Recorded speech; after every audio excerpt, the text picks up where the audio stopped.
Matt, we ran some numbers the other day that aren't going to surprise you. You've basically, maybe even though you haven't compiled the numbers, you know them, and it's not. And this has been a trend for the last several years. I would say that this conference was in pretty good shape 10 years ago, and it's changed considerably in the last 7 or 8 years with programs like Stanford in decline and so forth. This conference was 3-16 against the other Power Five conferences, plus Notre Dame and BYU. And in addition to that, 7-6 against the group of five. So the other conferences, by comparison, the Big Ten went 18-3 against the group of five. That's what you're supposed to do if you're a Power Five league. Win 85% of your games against a group of five. The Pac-12, 7-6 against a group of five, and a couple FCS losses as well. Is this the worst condition that you've seen the Pac-12? Well, there are other eras in which the conference was really suffering. Think of the mid 1980s. I mean, those were pretty lean years for the conference as well. I mean, you had Washington doing great in 1984, but USC was not very good in the mid 1980s.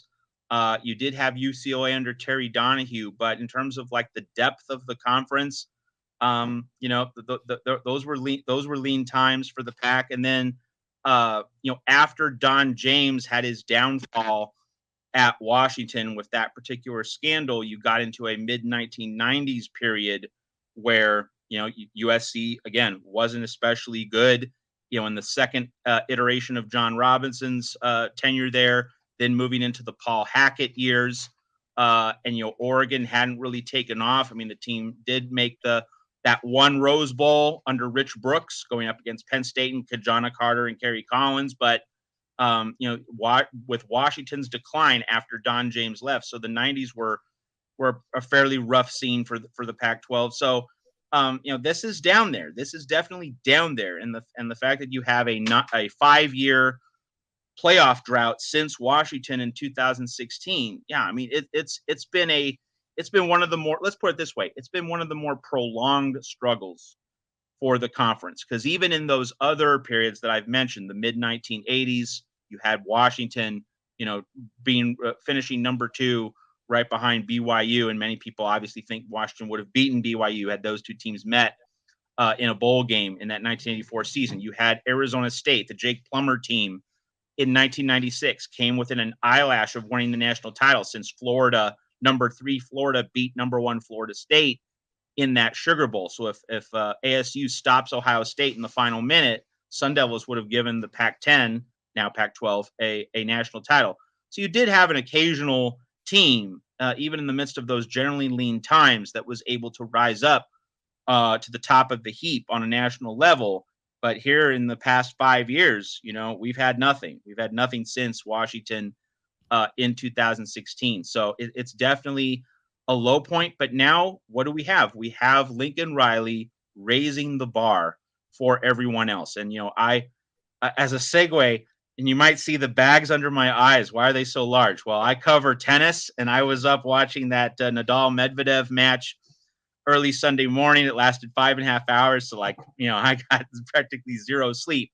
But, Federer, Nadal, Djokovic, what have they all done? They've all raised the bar for everyone else. And tennis before the big three was in a terrible place, or at least men's tennis, I should clarify. And then Federer comes along, and then Nadal is the counter to Federer. And you just saw the bar get raised higher, higher, higher. Everyone else on the tour knew he needed to get better just to be within shouting distance of those three icons. So with Lincoln Riley now at USC, landing Caleb Williams, landing all these transfers, USC now easily has the number 1 ranked transfer portal class, and also has a top 10 overall recruiting class. USC was around top 15, top 16 before this. So now you put Caleb Williams in the mix. USC's now all the way from number 102 to top 10.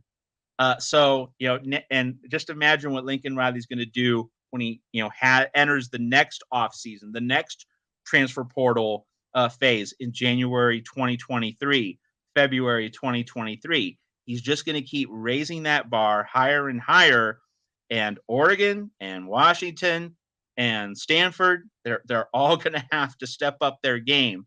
So you might not see it right away, but in like 3-4 years, you would think that the Pac-12's national brand, its prestige, its status, the desire, to both go to USC and the desire to beat USC, those are both going to be motivators to bring the Pac-12's level of quality up to the standard that it had in its better periods, such as the Pete Carroll era, such as the 1970s, when you didn't just have the great McKay Robinson USC teams, you had the great Stanford teams under Jim Plunkett, and you had Don James developing Washington into a power in the late 70s. You had Terry Donahue getting UCLA to turn the corner in the early 1980s.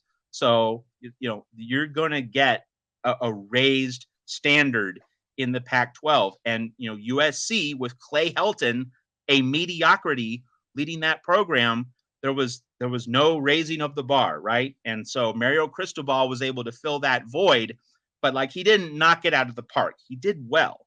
Like he hit a long double or maybe a long triple, but he certainly didn't hit a home run with all the structural advantages he had over Clay Helton. But now you go to Lincoln Riley and you're just seeing how everything is just massively improved in a very short period of time. I mean, everyone knew that Lincoln Riley was going to improve USC.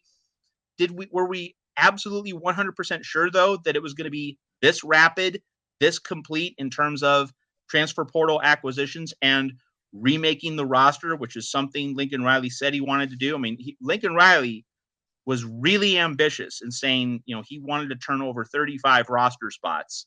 And again, he might not get there, but he's getting close. And of course, Caleb Williams is worth like 5 transfers, right? Because he's at the most important position. Like getting Caleb Williams in the portal is like getting, a depth receiver and a running back and an offensive lineman and a linebacker and a cornerback in value. So just that to reiterate, the raising of the bar is what is the big source of hope for the Pac-12. Cast aside anything about USC in particular, but the Pac-12 is now poised for a rebound. Not instant, but in 3 or 4 years, you should see a steady progression of, hey, we want to be in this conference. We either want to be USC or we want to beat USC. Man, you're going to go to the extent of a quarterback equaling 5 other position players.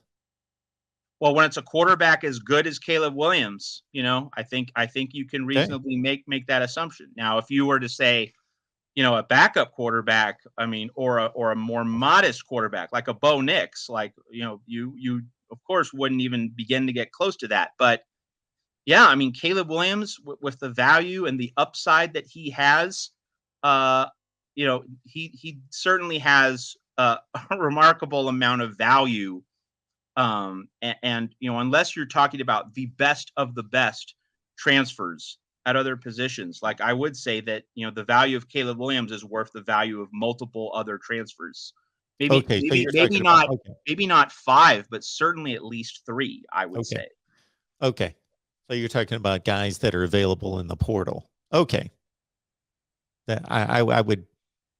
I'm just talking on a broader level that, if Lincoln Riley might not get 35, if Lincoln Riley doesn't get 35 transfers, but he has he's closing in on, I think, 20, and he has Caleb Williams. The larger point is that 20 transfers with Caleb Williams is not that far from 35. So I'm conceptualizing this in terms of it's not really that much of a gulf between that goal of 35 roster spots turning over and what USC and Lincoln Riley have actually accomplished. That's the larger point I'm trying to make.